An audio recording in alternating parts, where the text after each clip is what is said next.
The blizzard did not arrive with warning. It came as they always did, on the high plains, sudden, merciless, swallowing the land in a matter of minutes. By the time Caroline Hollis realized, the wind had changed.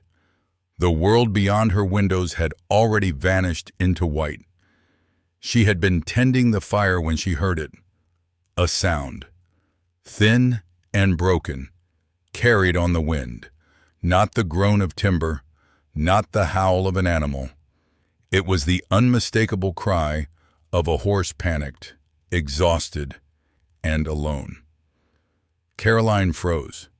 No one in their right mind would be out in weather like this. The trails were gone. The fences had disappeared beneath rising drifts. Even the nearest homestead was miles away. And the storm would make that distance impossible before she could talk herself out of it. Bear was on his feet. The dog rushed the door, whining sharply, his body tense with urgency. Caroline grabbed her coat, barely managing to fasten it with numb fingers, and took the hunting rifle from its place by the wall. She did not expect to use it. Holding it was instinct, a fragile shield against a world that had taken too much from her already. The door burst open under the force of the wind. Snow struck her face like thrown gravel. Bear vanished ahead of her almost instantly, his dark shape swallowed by the storm. Caroline stepped out. One hand braced against the doorframe, her breath burning in her lungs. She called his name once, twice, her voice torn apart before it traveled 10 feet. Then she saw the tracks, horse prints fresh, uneven, already filling with snow. They cut across what had once been the yard, angling toward the low rise beyond the fence line. Her heart began to pound. Horses did not wander alone in winter. Where there was a horse, there was usually someone trying to keep it alive. She followed the tracks as best she could, her boots sinking deep into the drifts. Bear stopped ahead of her, barking once, then began digging frantically at something dark beneath the snow. At first, Caroline thought it was a bundle of hide. The horse was gone, but then she saw a small hand. She dropped to her knees, clawing at the snow with bare fingers, pain blooming instantly as the cold bit into her skin. A boy lay beneath the drift, curled inward, his body rigid with cold. His hair was stiff with ice, his face pale and waxen. He could not have been more than 12. He was Sioux, for a single, suspended moment. Caroline did nothing. The wind roared around her, and memory rushed in with it, warnings whispered by neighbors, the hollow ache of her husband's absence, the knowledge that bringing this child into her home would change everything. Then the boy's chest shuddered. The breath that left his lips was shallow, barely there. Caroline set the rifle down in the snow. She pulled him into her arms, feeling how frighteningly light he was, and turned back toward the house, leaning into the storm with every ounce of strength she had left behind her. The blizzard erased their tracks almost at once, as if the land itself meant to forget what she had chosen. But Caroline Hollis did not forget. She carried the boy through the door and into the warmth, knowing before the latch fell into place that nothing in her life would ever be simple again. Rescuing the boy was only the beginning. Before we continue, like, subscribe, share your thoughts, and let us know in the comments where you're watching from. We'd love to see how far these stories have traveled. By the winter of 1858, Caroline Hollis had learned that survival on the northern plains was less about strength than about endurance. Powder River Basin was no longer the untouched expanse it had been a decade earlier. Wagon tracks scarred the land. New fences cut across old trails. Word traveled slowly but surely, more settlers were coming. And with them came laws that existed mostly on paper, enforced unevenly and often too late. Caroline lived at the edge of that change. The homestead she occupied had once been built with hope. She and her husband, Oliver Hollis, had arrived 3 winters earlier, drawn west by the promise of land and self-reliance. Oliver believed deeply in work, in patience, and in the idea naive. Some said that coexistence was still possible. He had spoken of compromise when others spoke of fear, of shared water and shared ground when neighbors began to talk about boundaries and ownership. That belief had cost him his life. Oliver had left one morning to attend a meeting near South Ridge, close to Cold Willow Creek, where settlers and Sioux representatives had agreed to talk. Caroline never learned what was said there. She only learned that Oliver did not return. The men who brought the news avoided her eyes. They spoke of confusion, of raised voices, of nothing certain. No one claimed responsibility. No one offered answers. Afterward, the community closed ranks not around Caroline, but against the uncertainty she represented. A woman alone on the frontier unsettled people. A woman who stayed after loss unsettled them more. They told her to leave. Go east, they said. Find family. Sell the land while it still has value. A widow had no place here, not with tensions rising and no one to stand between her and trouble. Caroline listened. She thanked them, and when they left, she remained. What held her there was not stubbornness, but memory. Every beam in the cabin bore Oliver's hand. Every fence post marked a shared decision, a shared future that had ended too soon. Leaving felt like erasing him a second time, so Caroline stayed, watching the land change around her.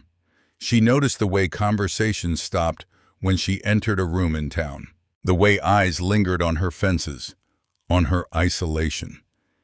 In 1858, the plains were no longer lawless, but they were not yet governed by anything resembling justice, either. That was the world Caroline inhabited when the blizzard came, a world balanced between old ways and new claims, between fear and compassion, and now, beneath her roof, lay a child whose presence would force her to confront which side of that balance she truly stood on. The boy did not wake that night. Caroline worked by instinct, moving as she had during past winters when illness came without warning and help was days away. She stripped away his frozen clothing, cutting where the fabric clung to skin, careful not to rub the limbs that were stiff with cold. She wrapped him in blankets warmed by the fire, layering them one over another until his small body was hidden beneath wool and quilt. The cabin smelled of smoke, wet leather, and melting snow. She listened for his breathing. It came in shallow pulls, uneven, as though his body had forgotten the rhythm of living. Caroline fed him warmth slowly. Too fast would kill him. She knew that much. She heated water, dipped cloths, pressed them gently against his hands and feet. She spoke to him without knowing if he could hear, her voice low, steady, meant as much for herself as for him. Outside, the blizzard raged on. By morning, the storm had not broken. The wind battered the cabin walls, and snow drifted high against the door. Caroline did not open it again. She rationed firewood, added small pieces often, keeping the heat even. The boy stirred once, a weak sound escaping his throat, but his eyes did not open. She noticed then how young he was. Not a man, not a warrior, just a child whose world had narrowed to cold and pain. When he finally woke, it was late on the second day. His eyes opened in confusion, dark and sharp with fear. He tried to pull away, his body tensing, but strength failed him. A thin sound escaped his lips, a warning, not a cry. "It's all right," Caroline said softly. raising her hands where he could see them. "You're safe. You're inside." He did not understand her words, but he understood her stillness. His gaze darted around the cabin, taking in the walls, the fire, the dog curled near the hearth. When Bear lifted his head and wagged his tail once, uncertain but gentle, the boy froze, then relaxed just enough to breathe. His name, she would later learn, was Sunka for now.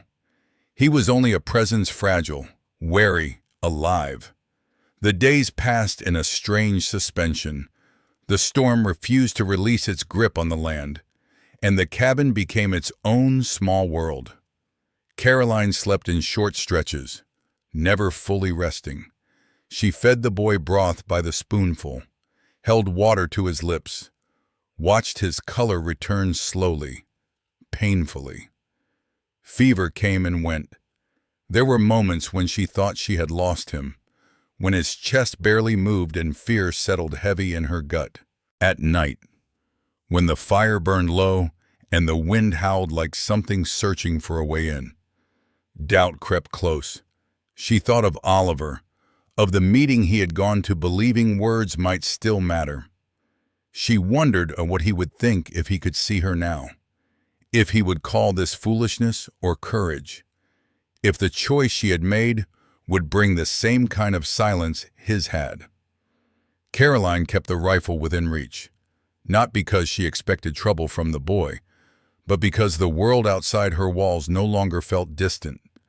She imagined neighbors passing, noticing smoke when no one should be awake.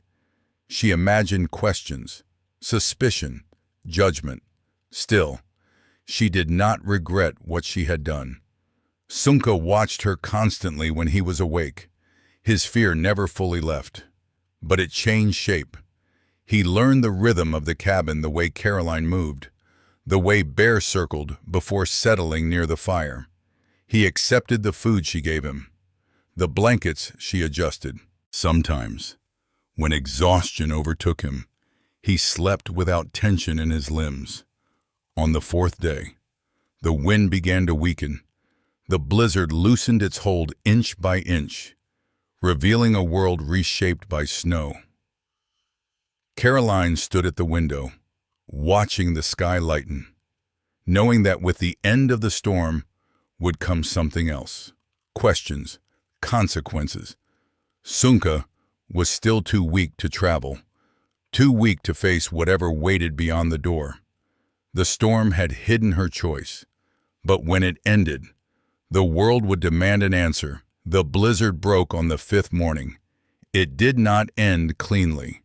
The wind simply weakened, as though exhausted by its own violence, leaving behind a silence so complete it felt unnatural. Caroline stepped outside cautiously, Bear at her side, and looked out over a world flattened and bleached. Snow filled every hollow. Fences vanished into white. The land looked untouched, as if no one had ever tried to claim it. By midday, the sky cleared to a hard, pale blue. That was when she saw him. He stood at the far edge of the yard, just beyond where the fence line should have been. He did not approach. He did not call out. He stood still, tall and unmoving, as though he had grown out of the frozen ground itself. Caroline's breath caught. He was Sioux. There was no mistaking it. His hair was braided, his clothing heavy with travel and cold. A bow was slung across his back, a knife at his side. But his hands were empty, invisible. He was not in a posture of attack. He was watching the cabin, its door, its chimney, the thin trail of smoke rising into the clear air. Bear stiffened beside her, but did not bark.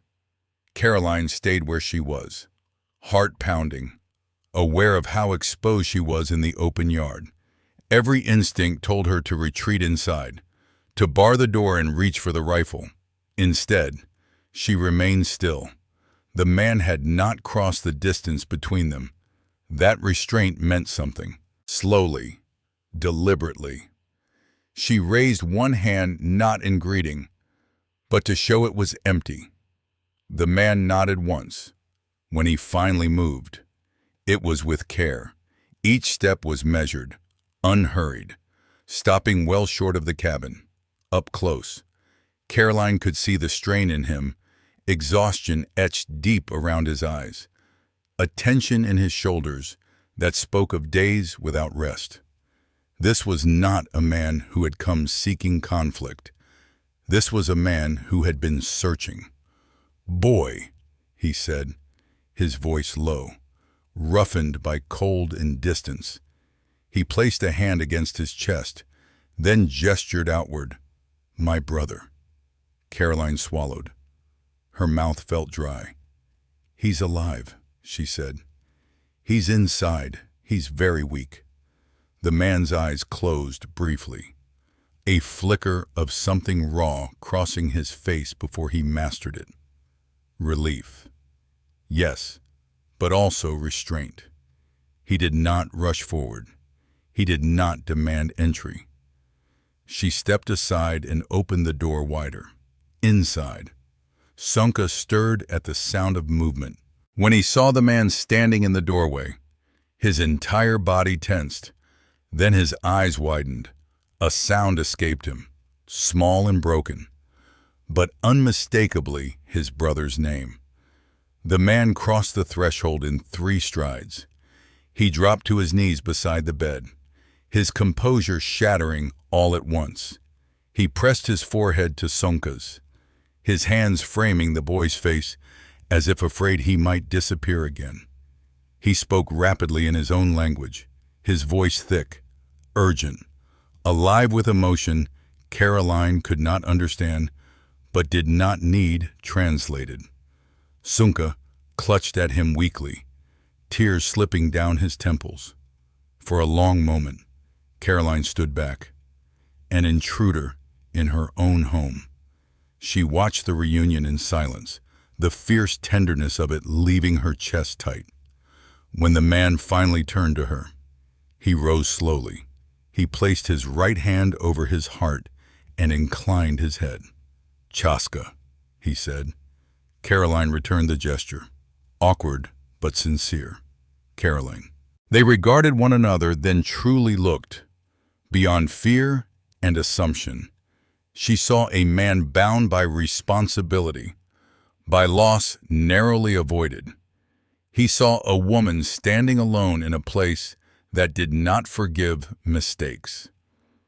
Chaska glanced at Sunka again, then back to Caroline. He shook his head slightly, gesturing to the boy's body. "He cannot go," Caroline said carefully. "Not yet. I know," Chaska replied. "That's why I'm here." There was no argument, only necessity. They settled into an uneasy arrangement born not of trust, but of shared obligation. Chaska stayed close to Sunka, rarely leaving his side. Caroline continued her routines, aware now of another presence in the cabin quiet, watchful, heavy with unspoken history. They spoke little, but in the stillness that followed the storm, beneath one roof claimed by no treaty and protected by no law, 3 lives were bound together by a single truth: none of them could face what came next alone. Sunka's recovery was slow, measured in small changes rather than miracles.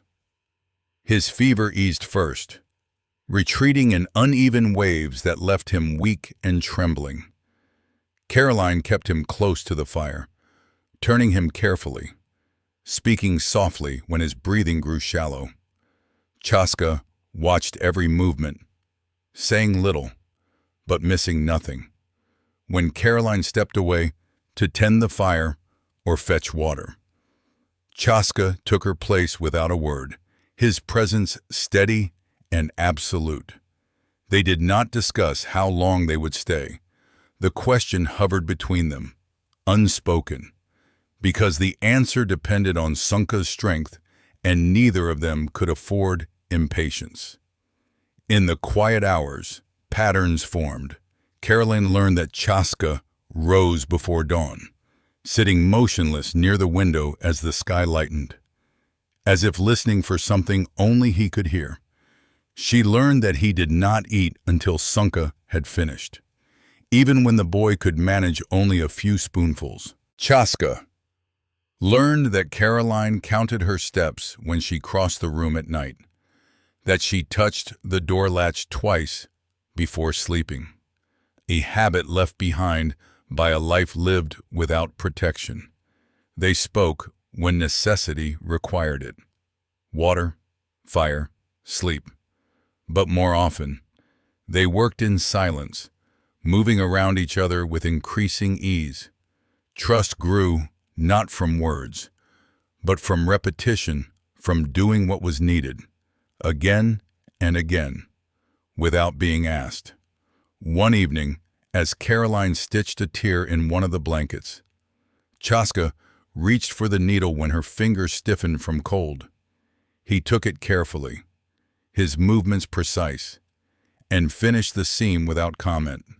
She watched him, surprised not by the act itself, but by how naturally it came. This was not a warrior at rest. This was a man accustomed to responsibility. Later that night, Sunka stirred and called out softly, his voice caught somewhere between dream and waking. Chaska answered at once, speaking in low tones, his hand resting against the boy's shoulder until the tension left his body. Caroline turned away, giving them the privacy she sensed was needed. But the sound of Chaska's voice lingered with her long after the cabin fell quiet again. It was during one of those nights when the wind had settled and the fire burned low that Chaska spoke of loss. Not in detail, not with names. He said only that before Sunka, there had been others, brothers, cousins. She told him, then, about Oliver, about the day he left and the day he did not return. She did not speak of blame or anger, only of absence, of the way a life could vanish without explanation, leaving behind questions no one was willing to answer. They did not comfort each other with promises. They did not speak of forgiveness. They shared an understanding that ran deeper than sympathy, that survival often came at the cost of certainty, and that choosing compassion did not protect one from consequence. In the days that followed, Caroline noticed a change in herself. She no longer startled when Chaska moved behind her. The sound of his steps no longer set her heart racing. When he stepped outside to gather wood, she did not feel exposed. When she left the cabin to tend to small tasks, she did not feel watched. What grew between them was not romance. It was something quieter, harder to define, a sense of balance, of safety that did not rely on walls or weapons, but on the knowledge that someone else was holding the same line. Sunka, slowly regaining strength, became the bridge neither of them had intended. He learned Caroline's name. He learned Bear's. He smiled once, briefly, when Caroline offered him a piece of dried apple, and that small moment shifted something in the room. By the time he could sit upright without support, the question they had avoided returned with weight. Sunka would recover, and when he did, the world beyond the cabin, unchanged, unforgiving, would be waiting. Caroline stood at the window one morning, watching the sun catch on the snow, and understood that what they had built under this roof could not last. The knock came in the early afternoon, when the light was at its harshest. Caroline knew the sound at once. It was not hesitant. It was not the knock of someone seeking help or company. It was firm, deliberate, and carried the quiet confidence of a person who believed she had every right to stand on another woman's threshold. Caroline felt it in her chest before Bear reacted. The dog rose from his place near the hearth, his ears lifting, a low rumble forming in his throat. Chaska looked up at the same moment, his body tensing by instinct. Sunka, seated near the fire with a blanket wrapped around his shoulders, froze, his dark eyes flicking from one face to the other. Caroline raised a hand, steady and flat, signaling stillness. She knew who it would be before she reached the door. Mrs. Crowley had always carried herself as if the land itself had appointed her its guardian.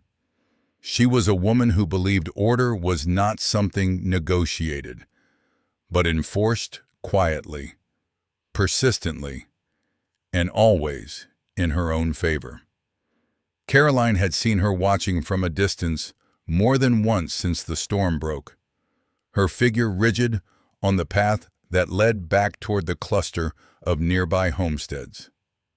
Caroline smoothed her skirt, more from habit than concern, and walked to the door. With each step, her thoughts moved faster, racing ahead to possibilities she did not want to name.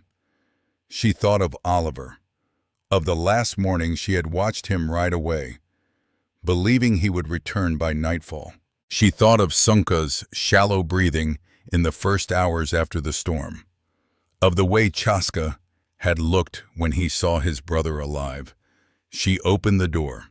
Mrs. Crowley stood there, wrapped in a dark wool coat, her posture stiff, her expression composed into something that resembled sympathy only at a distance. Her eyes did not linger on Caroline's face. They slid past her shoulder, sharp and assessing, into the cabin beyond. The silence stretched. "So," Mrs. Crowley said at last, her voice low, measured. "It's true." Caroline did not step aside. She did not block the doorway either. She stood exactly where she was, aware that the choice itself would be noticed. "I heard rumors," Mrs. Crowley continued, "but I hope they were exaggerations. We've all been through enough without inviting more trouble." Caroline felt the words settle like frost inside her. Trouble. As if it were something that wandered in uninvited, rather than something created by fear and refusal. "May I come in?" Mrs. Crowley asked, though the question lacked genuine uncertainty. Caroline did not answer immediately. Her mind moved inward, retreating to a place she had not visited in years, a place where decisions were weighed not by outcome, but by alignment.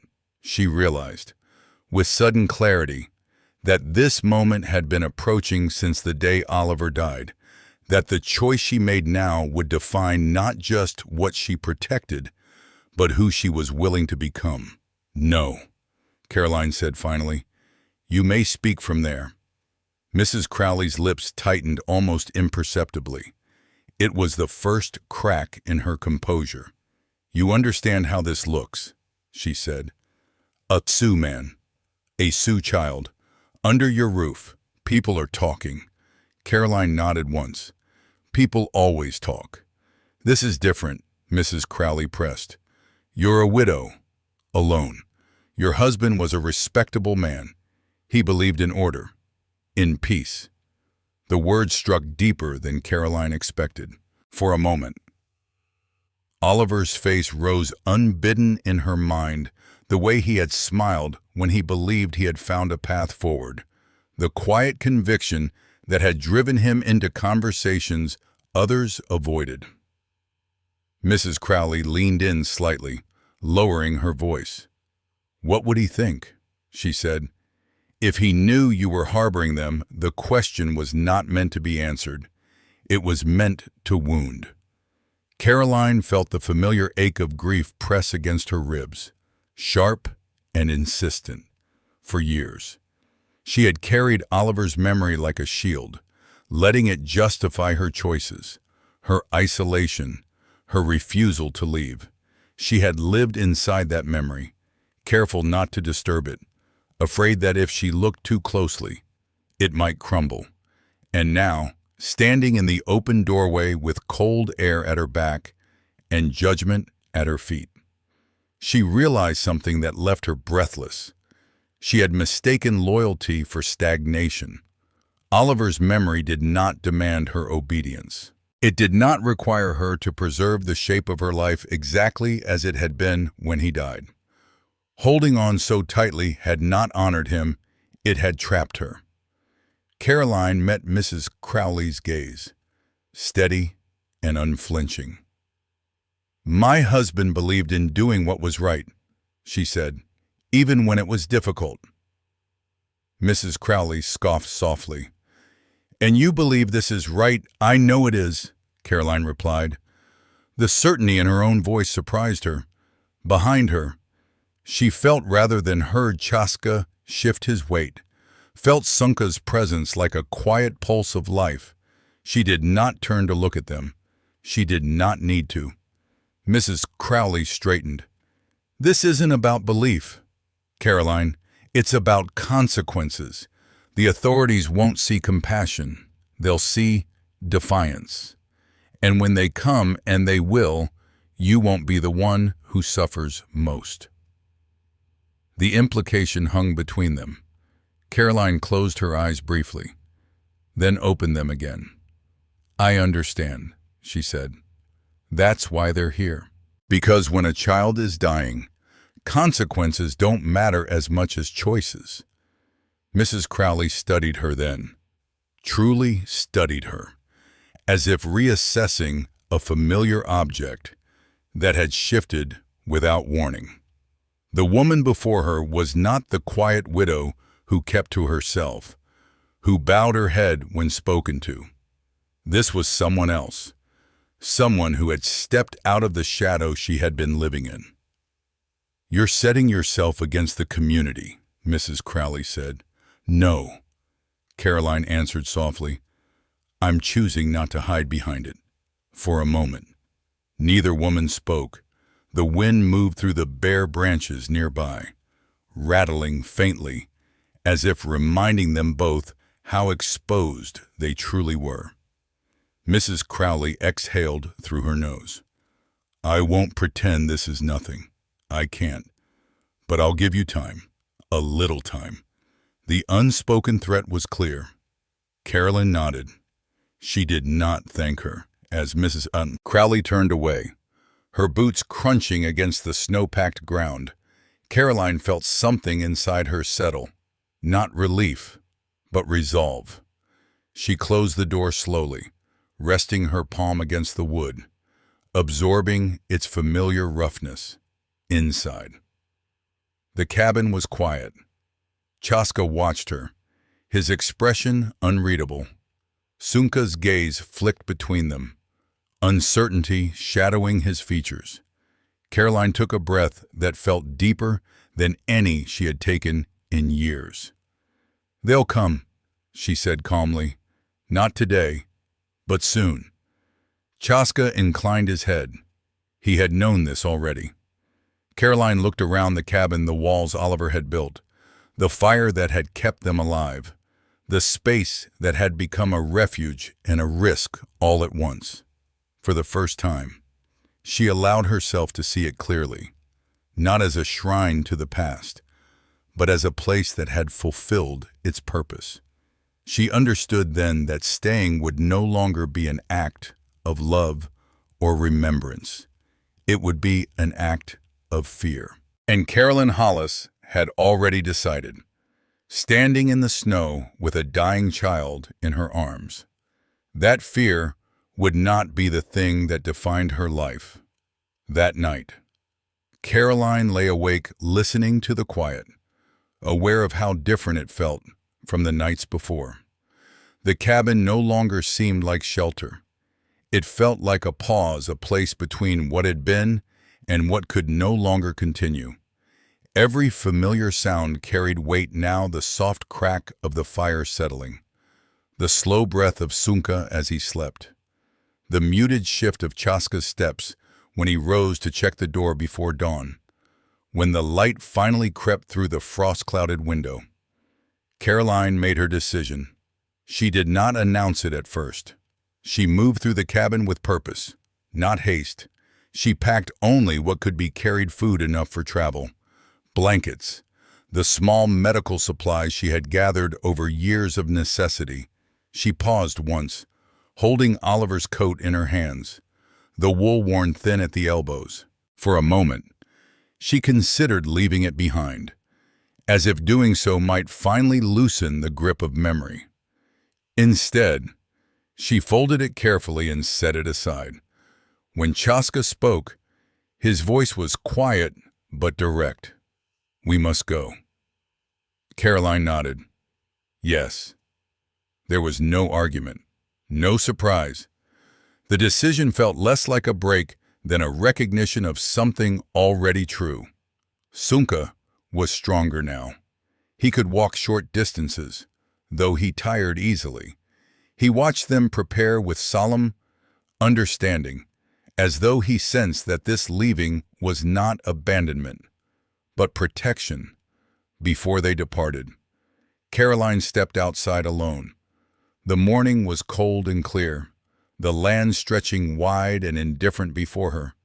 She walked to the edge of the yard where the fence line vanished beneath snow, and from there to the small rise where she could see the roof of the cabin framed against the sky.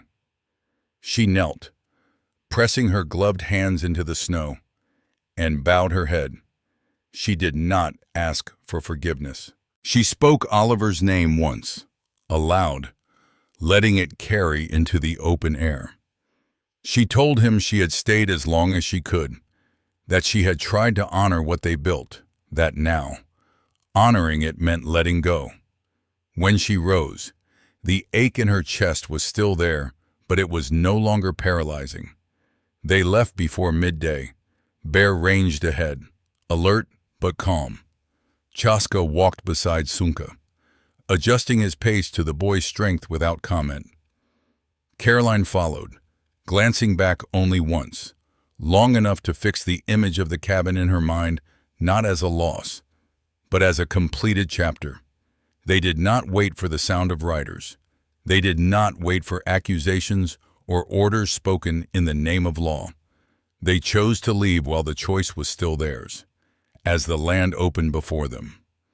Caroline felt fear. Yes, but beneath it ran something steadier. Purpose. She did not know where they would end. She did not know what kind of future waited beyond the ridge. But she knew, with a clarity that surprised her, that she was no longer being driven by the past. The homestead disappeared behind them, swallowed by distance and snow.